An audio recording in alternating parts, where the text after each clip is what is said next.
오늘은 소그룹에 대해서 함께 나누고자 합니다. 우리가 소그룹을 하고 있는데 소그룹이 무엇인지, 소그룹을 왜 해야 되는지 알아야 되는데, 소그룹의 기원은 우리가 출애굽해가지고 이스라엘 백성들이 광야에서 성막을 중심으로 이제 12지파가 이렇게 사방으로 나눠지잖아요. 동쪽 세 지파, 서쪽 세 지파, 남쪽 세 지파, 북쪽 세 지파 이렇게 나눠지는데, 그게 또 이제 각 족장별로 모이고 가족별로 이렇게 모였어요. 그래서 큰 공동체 안에 작은 공동체로 연결이 되는 거죠. 그 모든 뿌리는 개인이지만 개인이 소집단으로 모여진 데가 가정이고요. 가정이 또 이렇게 소집단으로 묶여지고 했어요. 왜냐하면 하나님 어떤 일을 하실 때 모세가 그 수많은 사람들한테 동시에 모든 일들을 할 수가 없잖아요. 그래서 하나님께서 주신 말씀을 전해주면 이제 그 족장들이 또는 장로들이 흩어져 가지고 각 지파별로 또는 족장별로 또 가정별로 이렇게 말씀을 전해주고 가르치는 그런 시스템이 있었어요. 이제 가나안 땅에 들어가니까 거기는 이제 시내 광야에서는 그렇게 성막 중심으로 12지파가 동서남북으로 모였지만, 가나안 땅에 들어갔을 때는 성전은 예루살렘에 있고 또는 그 이전에는 실로에 있었죠. 어쨌든 예루살렘을 중심으로 해서 48개 성읍이 흩어져 있었어요. 레위인 성읍들이. 그리고는 모든 신앙의 구심점은 가정 중심이었어요. 그래서 가정과 그 레위인의 성읍 중심 이렇게 이제 해나갔었는데, 1세기 되면서 이제 성전이 사라진 뒤에, 성전이 있을 때는 성전 중심의 신앙이 1세기까지 이어졌어요. 그러다가 바벨론 포로로 끌려가는 포로 사건이 있었죠. 포로로 끌려가면서 이스라엘 백성들이 성전이 없어지고 그들의 신앙을 유지하기 위해서 만든 것이 회당이었어요. 회당. 그 회당은 마을에 유대인들, 유대지파 사람들 10사람의 가족이 모여지면, 성인 10명이 모여지면, 남자죠. 20세 이상 성인들이 모여지면 이 회당을 만들었어요. 그래서 그 회당 문화가 준비되어지고, 그들이 회당 문화가 포로에서 돌아와 가지고는 성전과 회당이 같이 이렇게 묶여져서 활동을 하게 됩니다. 그래서 항상 신앙은 그때는 국가 교회였었고 국가 공동체였기 때문에 왕, 그 다음에 제사장, 선지자 이런 그룹들이 전체적으로 나라를 다스리고 경영을 했는데, 모든 일들은 중앙에서부터 시작해서 이 뿌리까지 전달되어지고 그들의 신앙을 관리하는 시스템이 되어 있었어요.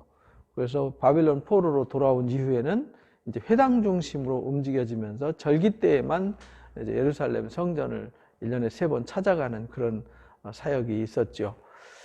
근데 이제 1세기 당시에 AD 70년에 예루살렘 성전이 파괴되고 없어지잖아요. 없어지면서 유대인들은 얌야 쪽, 지중해 서쪽으로 가가지고 율법 공동체를 만들어요. 바리새인들 중심으로. 그리고 사두개인과 레위 지파 공동체는 소멸되어 버려요. 그리고 기독교인들은 동쪽 펠라를 지역으로 가서 이제 땅끝 선교에 참여하게 되죠. 그런데 사도들이 AD 70년 이전에 이미 소아시아 지방과 그리스 지방과 로마에 이제 복음을 전했지 않습니까? 그래서 새로운 교회들이 이렇게 세워지고 교회가 이제 성장하다 보니까, 그때는 로마 국가에서 많은 사람들 집단으로 모이는 것을 허용하지 않았어요. 그래서 가정 단위로 모이고 소그룹 단위로 모였어요. 그래서 사도들이 편지를 써주면 그 편지를 돌아가면서 회람을 하고 그 말씀을 가지고 서로 격려하고 위로하면서 그 말씀을 묵상하고 가르침을 받았어요. 그것이 이제 초대교회 때의 시작입니다. 그 이후에 이제 오늘날 이 교회가 1세기 당시나 구약이나 모든 하나님의 역사는 똑같아요. 그 소그룹을 하는데 모여서 하는 일이 첫 번째가 뭐냐면 하나님을 알게 하는 겁니다. 그걸 위로라 그러죠. 위로, 하나님을 알도록 우리가 모여서 항상 어떤 모임이든지 그 모임이 하나님께로 향하도록 해야 돼요. 방향이. 하나님이 없고 하나님께로 나아가지 않는 잡담하고 수다 떨고 자기 취미 얘기나 하고 이러면 안 돼요. 그것이 아니라 하나님이 누군지 하나님께로 나아가는 첫 번째 과제가 주어지는 거예요. 그래서 먼저는 모두 마음을 모아서 하나님께로 나아가는 거죠. 그래서 서로 모였는데 하나님께로 나아가기 전에 먼저 서로 서먹서먹하고 어색하잖아요. 그래서 먼저 모여서 뭐 한 주일 동안 어떻게 지냈는지 나누기도 하고 또 아이스 브레이크도 하면서 뭐 유머도 하면서 서로 이게 마음의 허리끈을 풀어놓는 일을 해요. 그것을 마음 열기라고 그럽니다. 그러면서 우리가 찬송하면서 하나님 마음을 하나님께로 이렇게 나아가도록 하는 거죠. 그래서 우리가 마음을 열고 한 주 동안의 삶을 돌아보면서 대화 중에 은연중에 방향이 어디로 가야 되냐? 하나님께로 몰고 가야 돼요. 그 다음에 이제 오히려 하나님께로 향했으면 이제 하나님께서 우리에게 무엇을 말씀해 주시고 무엇을 주셨잖아요. 그래서 주신 것을 서로 나누는 겁니다. 하나님 주신 것을 서로 나누죠. 그것이 이제 안으로예요. 안으로. 그래서 우리가 위로 하나님께로 향하게 하고 안으로 우리가 하나님 주신 것을 가지고 묵상하고 돌아보면서 서로 교제하게 되는 거죠. 그것이 이제 두 번째 숙제입니다. 그러니까 소그룹은 하나님께로 마음이 가고 하나님의 말씀을 통해서 나를 돌아보면서 나를 점검하는 거예요. 남 얘기하는 게 아니에요. 뭐 교회가 어떻고 남이 어떻고 어느 집사님이 어떻고 어느 성도가 어떻고 이런 얘기하는 데가 아니에요. 나는 이게 마음에 들어요 안 들어요 하고 자기 주관을 자기 뜻을 펴는 것이 아니라 하나님께서 오늘 나에게 뭐라고 말씀하셨고 나에게 하나님께서 주신 은혜가 무엇이고 하나님이 나를 통해서 하시고자 하는 뜻이 무엇인가를 점검하고 돌아보는 게 두 번째예요. 그 다음에 세 번째는 뭐냐면 이제 우리가 받은 것을 가지고 이제 밖으로 나아가는 겁니다. 밖으로. 그래서 밖으로 나가서 우리가 받은 것을 이제 쏟아내야 되잖아요. 우위로 하나님께로 향해서 하나님 주신 것을 받았어요. 받았으면 그것을 이제 나누는 거죠. 그것이 세 번째예요. 밖으로. 그 다음에 네 번째가 뭐냐면 이제 밖으로 나가면서 우리가 남을 도와주고 섬겨주고 가르치고 하다 보니까 우리가 나 혼자 다 할 수 없잖아요. 그래서 나 외에 다른 사람이 그 일을 할 수 있도록 도와주는 거예요. 그걸 앞으로라고 그래요. 그래서 위로, 안으로, 밖으로, 앞으로 이렇게 해서 네 가지 사역이 이루어지는 것이 소그룹이에요. 그러니까 소그룹은 그냥 단순히 앉아서 우리가 뭐 재밌는 이야기 하고 끝나는 것이 아니라 이야기와 생각과 모든 흐름의 방향이 이 네 가지가 초점이 맞춰질 때 이걸 소그룹을 했다. 소그룹이 이루어지고 있다. 라고 이제 말할 수 있는 거예요. 그래서 먼저 우리 항상 서로 마음을 열고 마음을 하나님께 드리도록 방향을 잡고요. 두 번째는 안으로 하나님 하신 말씀과 하나님 주신 사랑과 은혜 이것을 가슴에 채워가는 일을 하고요. 그 다음에 그것을 밖으로 섬기고 나누고 돕고 하는 이런 일을 하고요. 그런 일을 할 수 있는 사람들을 우리가 세우는 일. 그래서 제자 세우는 일이죠. 그걸 마지막에. 그래서 교회 사역의 가장 마지막 핵심은 뭐냐면 우리가 사람들을 만나서 연애하잖아요. 연애해서 마치 사람 만나는 거하고 똑같아요. 서로 교제하고 연애하고 결혼하잖아요. 결혼했으면은 아기를 낳잖아요. 그럼 아기 낳아놓기만 하면 안 되잖아요. 아기를 낳았으면 낳은 아기가 잘 자라서 나 없이도 독립해서 살아가도록 만들어서 분가시키는 것이 부모의 사명이잖아요. 평생 죽을 때까지 데리고 사는 게 아니잖아요. 소그룹도 똑같아요. 소그룹이 하나로 시작하지만 이 소그룹에서 모든 일을 다 할 수 없잖아요. 누군가 우리가 섬겨서 전했는데 사람들이 모여서 숫자가 많아지면 그 중에 누군가가 또 내가 해야 될 일들을 또 누군가가 할 수 있도록 사람을 세워가는 일이에요. 그래서 예수님이 이 땅에 오셔서 제일 에너지를 쏟고 힘쓰셨던 것이 뭐냐면 제자를 세우는 일이었어요. 사도 바울도 마찬가지였죠.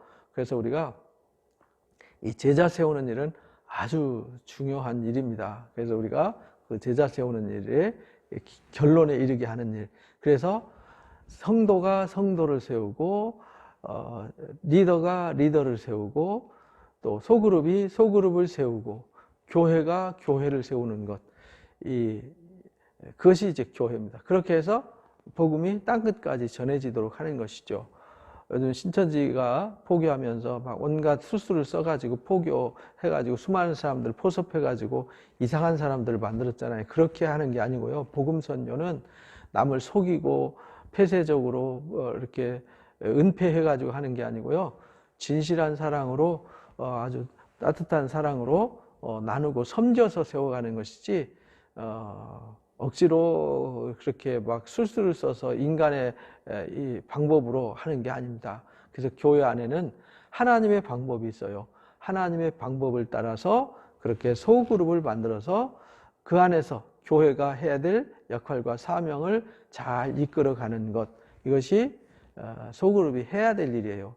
그럼 소그룹도 그 일을 하려면은, 그래서 먼저는 우리가 서로 마음을 열 수 있도록 하는 것이 소그룹이 해야 될 일이에요. 리더들이 또는 앞장선 사람들이 처음 오신 분들, 또 좀 신앙에 좀 깊이가 없는 분들, 또 대화 나누고 말하기에 부담스럽고 힘든 분들이 대화하고 마음을 열 수 있도록 도와주는 일, 이것이 리더가 하는 일이에요.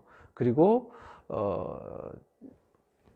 마음을 하나님께로 나아갈 수 있도록 이 분위기를 이렇게 이끌어서 만져서 하나님을 생각하고 오늘 하나님 말씀을 통해서 하나님이 우리에게 무엇을 말씀하셨는지를 말씀을 통해서 생각하게 하는 거예요. 그 생각한 말씀을 마음에 다지고 새겨서 그걸 가지고 내가 가정에 돌아가서 일터에 돌아가서 나의 일상의 삶 속에서 어떻게 이 말씀을 적용하고 실천할 것인가를 결단을 내리게 하는 거예요. 그리고 결단을 내렸으면 그것을 위해서 기도하는 거죠. 그리고 각자 풀어야 될 숙제와 기도 제목을 놓고 함께 기도하는 겁니다. 그리고는 지난주에 우리가 어떻게 살았는지를 또 기도 제목을 점검해보고 돌아보면서 또 새로운 한 주를 다듬어가고 또 한 주를 다듬어가고, 이렇게 우리가 52주밖에 안 되지만 매주 1년, 2년, 3년 그렇게 꾸준하게 함으로 소그룹 안에서 제자 훈련이 되어지고 거기서 내 인격과 신앙이 성숙해지고 또 나의 삶을 점검하고 변화시키고, 그렇게 해서 내가 세워져 가는 겁니다. 그리고 다른 사람을 세워가는 거죠. 그래서 또 다른 소그룹을 만들고 또 다른 공동체를 만들어가는 것, 그래서 그걸 열매라고 그래요. 그래서 내가 열매를 맺어야 우리가 열매를 맺고 우리가 열매를 맺어야 또 다른 열매가 있어요. 그래서 사과나무의 열매는요, 사과가 아니라 또 다른 사과나무가 되어야 한다라는 거예요. 그래서 내가 예수를 잘 믿어서 나 같은 그리스도의 제자를 세우고 또 그 사람이 또 다른 제자를 세우게 하도록 돕는 일을 하는 것이죠. 그래서 우리가 4가지 꼭 잊지 말아야 된다. 첫 번째는 위로, 그 다음에 안으로, 그 다음에 밖으로, 앞으로 4가지. 그 다음에 소그룹 할 때에는 마음을 열고 우리가 찬양을 하든 또 말씀의 묵상을 통하든 하나님께로 나아가게 하고, 그 다음에 말씀을 되새기면서 말씀을 마음에 다지면서 하나님께서 무엇라 말씀하셨는지 나에게 명령하시고 나에게 부탁하시고 나에게 말씀하신 것이 무엇인지 또 요청사항이 무엇인지를 알고 내가 세상에 돌아가서 이 말씀을 적용, 실천하는 것이다. 그리고 다음 주에는 그것을 다시 피드백해서 우리 신앙을 성숙시켜가는 것이다 라는 것을 잊지 마시고요.